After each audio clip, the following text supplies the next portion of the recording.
Kochi Mundanveli life mission ഫ്ളാറ്റുകളുടെ ദുരവസ്ഥ. നിയമസഭയിൽ അടിയന്തര ഇടപെടൽ ആവശ്യപ്പെട്ട് കൊച്ചി എം.എൽ.എ. മുഹമ്മദ് ഷിയാസ്. വിഷയത്തിൽ വിശദമായ പരിശോധന നടത്തി വിദഗ്ധ റിപ്പോർട്ട് ലഭ്യമാക്കാൻ തദ്ദേശ സ്വയംഭരണ ചീഫ് എഞ്ചിനീയറോട് ആവശ്യപ്പെട്ടിട്ടുണ്ടെന്നും റിപ്പോർട്ട് ലഭിക്കുന്ന മുറയ്ക്ക് അടിയന്തര നടപടി സ്വീകരിക്കുമെന്നും തദ്ദേശ സ്വയംഭരണ വകുപ്പ് മന്ത്രി K M. Shaji. Kochi Mundanveli life mission അപ്പാർട്ട്മെന്റുകളുടെ ശോച്യാവസ്ഥ നിയമസഭയുടെ ശ്രദ്ധയിൽപ്പെടുത്തി അടിയന്തര ഇടപെടൽ ആവശ്യപ്പെട്ട് കൊച്ചി എം.എൽ.എ. മുഹമ്മദ് ഷിയാസ്. ഫ്ളാറ്റുകളിലെ അടിസ്ഥാന സൗകര്യങ്ങളുടെ അഭാവം, കെട്ടിടങ്ങളുടെ അറ്റകുറ്റപ്പണികൾ വൈകുന്നത്, ശുചിത്വ സുരക്ഷാ പ്രശ്നങ്ങൾ എന്നിവ താമസക്കാരെ ദുരിതത്തിലാക്കുന്നുവെന്ന് അദ്ദേഹം നിയമസഭയിൽ ചൂണ്ടിക്കാട്ടി. നൂറുകണക്കിന് കുടുംബങ്ങൾ താമസിക്കുന്ന സമുച്ചയത്തിൽ കുടിവെള്ളം, മാലിന്യ സംസ്കരണം, പൊതുമേഖലാ സൗകര്യങ്ങൾ തുടങ്ങിയ വിഷയങ്ങളിൽ ഗുരുതരമായ പോരായ്മകൾ നിലനിൽക്കുന്നുവെന്നും ഇത് താമസക്കാരുടെ ദൈനംദിന ജീവിതത്തെ പ്രതികൂലമായി ബാധിക്കുന്നുവെന്നും അദ്ദേഹം പറഞ്ഞു. കൊച്ചിയിൽ മുണ്ടംവേലിയിൽ ലൈഫ് മിഷൻ പദ്ധതിയിൽ ഉൾപ്പെടുത്തി greater Cochin development authority P&D നിവാസികൾക്ക് വേണ്ടി നിർമ്മിച്ച് നൽകിയ അപ്പാർട്ട്മെൻറ്റിൽ അതിൻ്റെ നിർമ്മാണത്തിലെ അപാകതയും അതുപോലെ തന്നെ സുരക്ഷാ ഭീഷണിയും അഴിമതിയും തുറന്നു കാണിക്കുന്നതിന് വേണ്ടിയിട്ടാണ് ഞാൻ ഈ സബ്മിഷൻ അവതരിപ്പിക്കുന്നത്. പേരണ്ടൂർ കനാലിൻ്റെ വശങ്ങളിൽ താമസിച്ചിരുന്ന ഏകദേശം 50 വർഷക്കാലം താമസിച്ചിരുന്ന 400ഓളം പേർ 82 കുടുംബങ്ങളിലായി താമസിച്ചിരുന്ന ആളുകളാണ്. ചെളിയിലും വെള്ളത്തിലും, വേലിയേറ്റ സമയത്തും മഴക്കാലത്തും ചെളിയിലും വെള്ളത്തിലുമാണ് അവർ കഴിഞ്ഞിരുന്നത്. അത് നമ്മുടെ നാടിൻ്റെ ശ്രദ്ധയിൽ പല പ്രാവശ്യം പെടുകയും അവരെ പുനരധിവസിപ്പിക്കാനുള്ള നടപടിയാണ് ലൈഫ് മിഷൻ്റെ ഭാഗമായി നടത്തിയത്.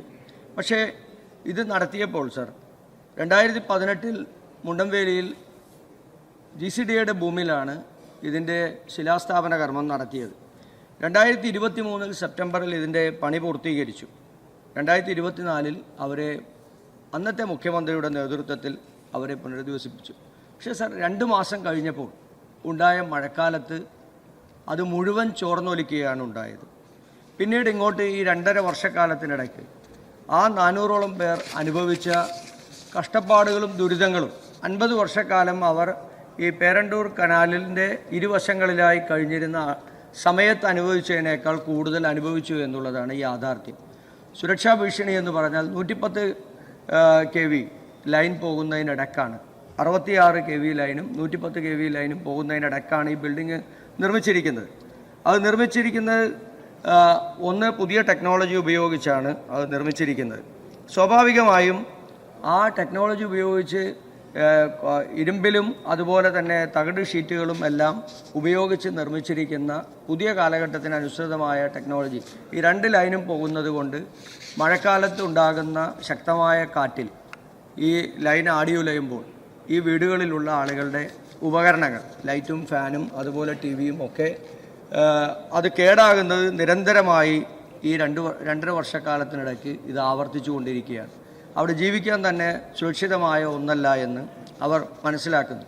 ഈ വെള്ളം ചോർന്നൊലിക്കുകയാണ്. അതുമാത്രമല്ല, ഏതെങ്കിലും 4ാമത്തെ നിലയിൽ കഴിയുന്ന ഒരു ആൾ ബാത്റൂമിൽ ഒരു ടാപ്പ് ഓൺ ചെയ്താൽ ആ വെള്ളം ഏറ്റവും താഴെ നിലയിലുള്ള അടുക്കളയാണെങ്കിലോ ബെഡ്റൂം ആണെങ്കിലോ അങ്ങോട്ട് ഒഴുകിയെത്തുന്ന ഒരു സാഹചര്യമാണ്. ഈ മലിനവെള്ളം ഇതിങ്ങനെ നിരന്തരമായി ഒഴുകിയെത്തുന്ന ഒരു സാഹചര്യം ഉണ്ടാകുന്നു. ആ തകിടുകൾ മുഴുവൻ തകർന്ന് തരിപ്പണമായിരിക്കുകയാണ്.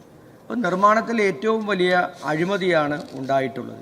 ഈ കെട്ടിടത്തിൻ്റെ ബലക്ഷയത്തെ സംബന്ധിച്ചും വലിയ ആശങ്ക ഉണ്ടായിട്ടുണ്ട്. അതുപോലെ തന്നെ ഇതിനൊരു ലിഫ്റ്റോ അതുമായി ബന്ധപ്പെട്ടുള്ളൊരു സംവിധാനങ്ങളോ ഒന്നുമില്ല. 4ാമത്തെ നിലയിൽ കഴിഞ്ഞിരുന്ന ഒരു 29 വയസ്സുള്ള ഒരു പെൺകുട്ടിക്ക് അസുഖം മൂർജിച്ചതിനെ തുടർന്ന് അവരെ താഴെ ഇറക്കുന്നതിന് മുന്നോടിയായി തന്നെ ആ കുട്ടി മരണപ്പെടുകയും ചെയ്തു.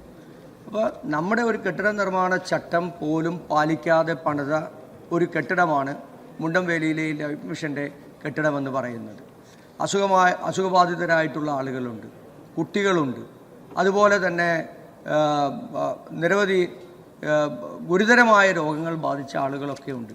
അവർക്ക് കയറാനോ ഇറങ്ങാനോ കഴിയാത്ത ഒരു സാഹചര്യം പോലും അവിടെ നിലനിൽക്കുകയാണ്. അത്ര ഗുരുതരമായ ഒരവസ്ഥ അവിടെയുണ്ട്.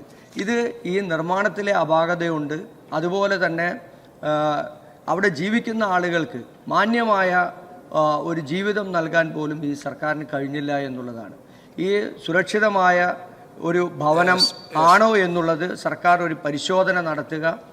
അതിനേക്കാൾ ഉപരിയായി അവർക്ക് ജീവിക്കാൻ കഴിയുന്ന സാഹചര്യമില്ലെങ്കിൽ അവരെ പുനരധിവസിപ്പിക്കാനുള്ള ഒരു നടപടി അടിയന്തിരമായി അവിടെ സ്വീകരിക്കുകയും വേണം. അതിനപ്പുറത്ത് അഴിമതി നടത്തിയ ആളുകളെ കർശനമായി ഒരു വിജിലൻസ് എൻക്വയറി നടത്തി ഈ അഴിമതി കെട്ടിടം അത് നിർമ്മിച്ച ആളുകളെ നിയമത്തിന് മുമ്പിൽ കൊണ്ടുവരികയും വേണം. ഇത് ചെയ്തില്ലെങ്കിൽ ഈ കഴിഞ്ഞ സർക്കാരിൻ്റെ കാലഘട്ടത്തിലെ ഏറ്റവും വലിയ പദ്ധതിയായി ഉയർത്തിക്കാണിച്ച ഈ PND കോളനിയിലെ ഈ ലൈഫ് മിഷൻ എന്ന് പറയുന്ന ഈ ഭവന പദ്ധതി അത് ജനങ്ങൾക്കിടയിൽ തെറ്റിദ്ധാരണ ഉണ്ടാക്കുന്ന ഒന്നായി മാറുകയും ചെയ്യും.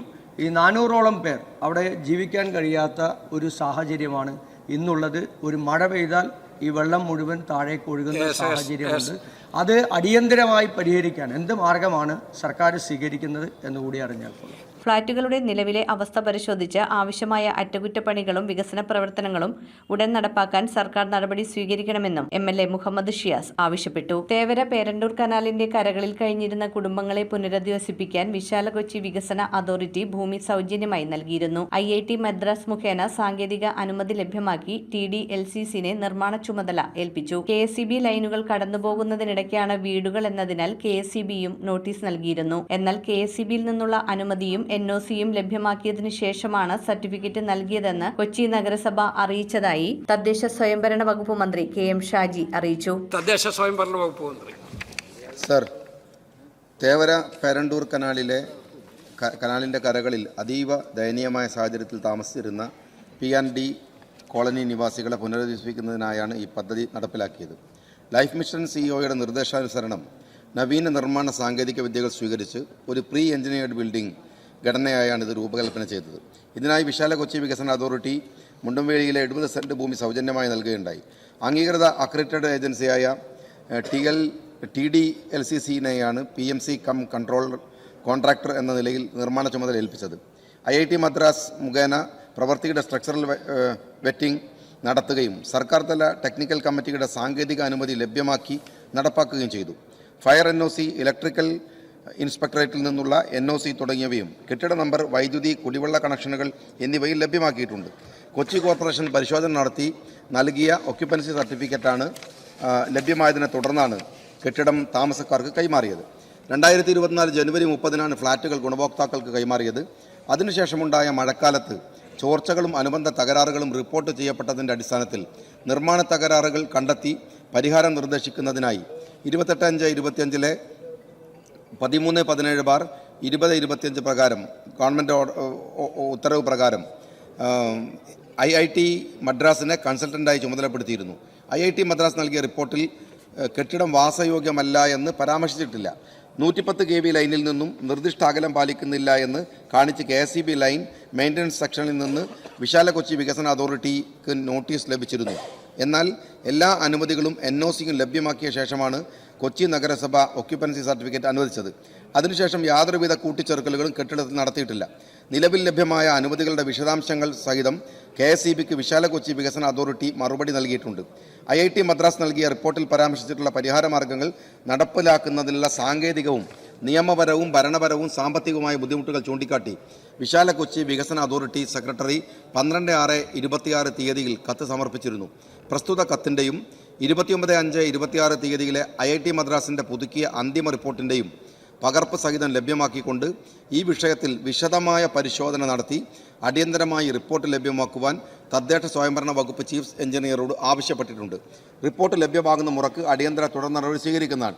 ബഹുമാനപ്പെട്ട മെമ്പർ ഇവിടെ പറഞ്ഞ കാര്യങ്ങൾ വളരെ ഗൗരവമുള്ളതായതുകൊണ്ട് തന്നെ ചീഫ് എഞ്ചിനീയറുടെ റിപ്പോർട്ട് കിട്ടുന്ന പശ്ചാത്തലത്തിൽ തുടർ അന്വേഷണങ്ങൾ ആവശ്യമാണോ എന്ന് പരിശോധിക്കുകയും വാസയോഗ്യമാക്കി അവർക്ക് വീടുകൾ ഏൽപ്പിക്കാനുള്ള നടപടിക്രമങ്ങൾ വളരെ പെട്ടെന്ന് നടത്തുകയും ചെയ്യുമെന്ന് കൂടെ അറിയിക്കുന്നു. വിശാല കൊച്ചി വിശദമായ പരിശോധന നടത്തി റിപ്പോർട്ട് സമർപ്പിക്കാൻ തദ്ദേശ സ്വയംഭരണ ചീഫ് എഞ്ചിനീയറോട് ആവശ്യപ്പെട്ടിട്ടുള്ളതായും റിപ്പോർട്ട് ലഭിക്കുന്ന മുറയ്ക്ക് അടിയന്തര നടപടി സ്വീകരിക്കുമെന്നും മന്ത്രി KM ഷാജി അറിയിച്ചു. News desk metro 7. ബിടെക്കിൽ ആർട്ടിഫിഷ്യൽ ഇന്റലിജൻസ്, സൈബർ സെക്യൂരിറ്റി, പിന്നെ ഇന്റർനെറ്റ് ഓഫ് തിങ്സ് 2 ലക്ഷം രൂപ വിലമതിക്കുന്ന SAP ഗ്ലോബൽ പ്രോഗ്രാമുകൾ ഇപ്പോൾ സൗജന്യമായി നേടാം. Jai Bharat college of management and engineering technology, Perumbavoor.